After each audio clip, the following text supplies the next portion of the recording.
Things are looking quite strange again in the sport of boxing, where we're seeing things that should take place, shouldn't take place, and all the while other things that are inexplicable.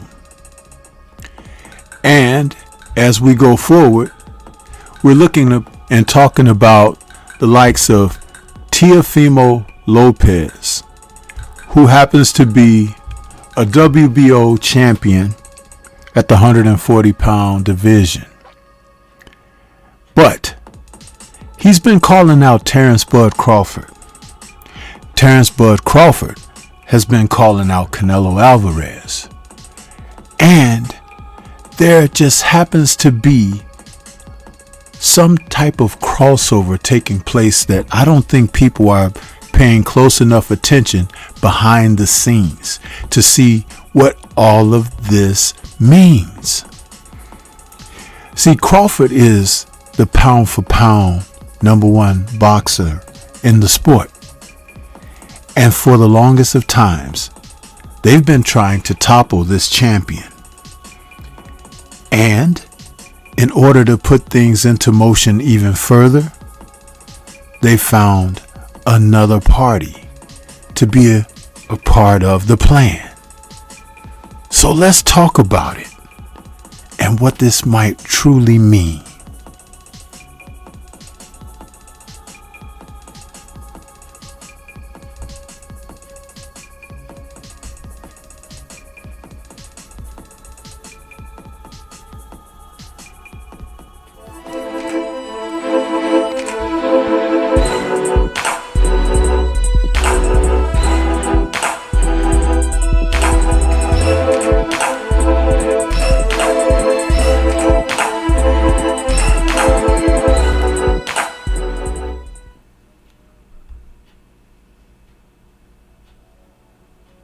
An unlikely scenario for the sport of boxing.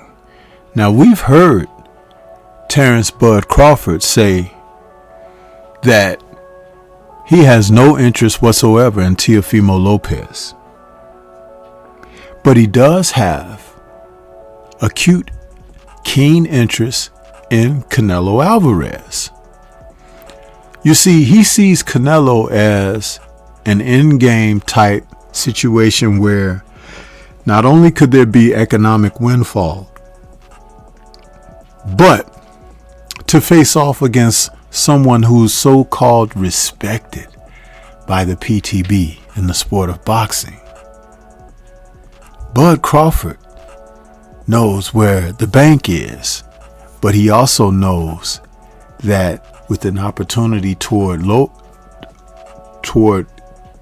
Canelo Alvarez, it can put his name ascended in heights that wouldn't be there if he never got that opportunity.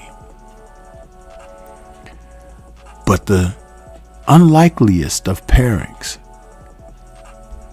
is Teofimo Lopez working with Canelo Alvarez in the Alvarez camp as he begins to prepare for Edgar Berlanga coming up in September. But what does this mean? I'm going to tell you what it means.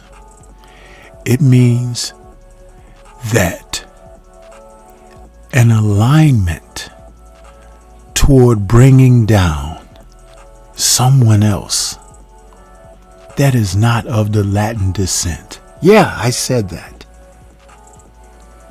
Because Teo is not Mexican. And Canelo is all about supporting his people. But Canelo knows that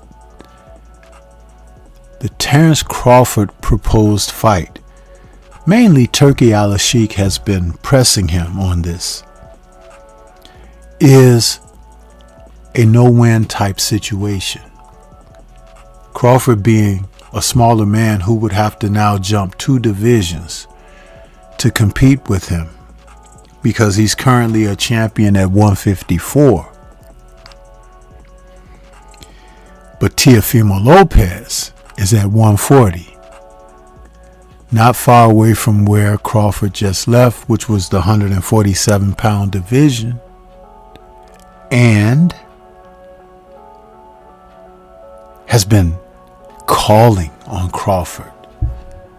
Name chasing, clout chasing, as people have said. Now, what's interesting is this. Crawford vacated 147. There are currently tough fighters at 147. So if Teo wanted to move up to a new division to become a world champion, there's plenty of challenge there. But can you see the play? They're trying to throw the interest off of Canelo, hype up Teofimo, who hasn't really done much, by the way. He's yet to rematch George Kambosos Jr., who defeated him and who offered him a rematch. He went away from the likes of Devin Haney when Haney was in pursuit of an opportunity to face him. And he stayed away from the other prominent names in the division of 140 pounds. So just as people are thinking that Crawford is clout chasing Canelo, Teo is definitely clout chasing Crawford,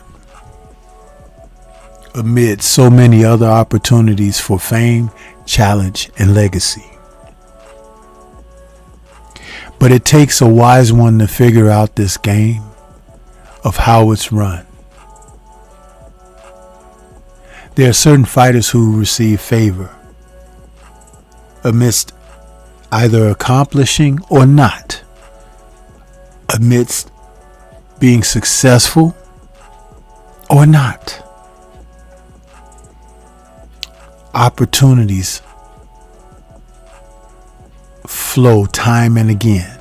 We're looking at a fight on the horizon where Shakur Stevenson, in a first opportunity at a pay-per-view, is going to defend his WBC lightweight title against the recently conquered Joe Cordina out of the UK. Cordina lost by KO in his last fight. How does he turn right around, having been a champion at super featherweight, but stopped, and get the chance to come right back in against a world champion, just leapfrogging over other contenders and fighters who have toiled in the division? Favor strikes a mighty blow here, and we can see it. In the interim, Crawford, who really wants at Canelo, has to be somewhat insulted that they are working together behind the scenes. Teo is a limited fighter.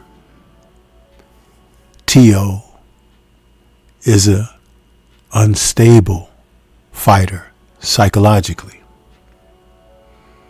His athleticism and talent in that end are above average. Thus, the reason why he hasn't faced the toughest of opponents, because sometimes being tough and good can get the job done. Being tough has been trying for him. Fights that he's had have seen him be shaky. And taking the tutelage of Canelo Alvarez is a way of keeping the wolves at the door. No one likes to say anything negative about Canelo, but there is plenty to be said. Just like recently when Teofimo aligned himself with Ryan Garcia and said, why can't we say the ER? You know why. But to be in protest and align yourself with someone of the likes of Ryan, who has been utmost disrespectful to a community that has not yet received proper consideration for all that has endured in this country and nation. And we're not talking about the sport of boxing, but as well in the sport of boxing. Canelo has been smart enough not to say anything on that, but aligning himself with Teofimo shows where his position is. And so that becomes what's really important here. You know, in the old Kung Fu movies, when the boss at the end is being pressed by the hero, he sends his minions after the hero. You go get him. You go get him. Pushing him out there. Go fight. Fight. Canelo is the final boss in this game that Terence Bud Crawford is seeking. And he's pushing his minions out for a blockade to kind of slow the heroic feats of Terence Bud Crawford. Will they work? It remains to be seen. But you need to pay attention to what is happening on the scene. All of this bears a deeper look. This is Stormy B-Man. Shout out to the mighty LDBC and Liberated Perspective, a third eye view of the world. For more content such as this, please like, comment, subscribe, and share. Peace to everyone out there, and everyone please remain safe.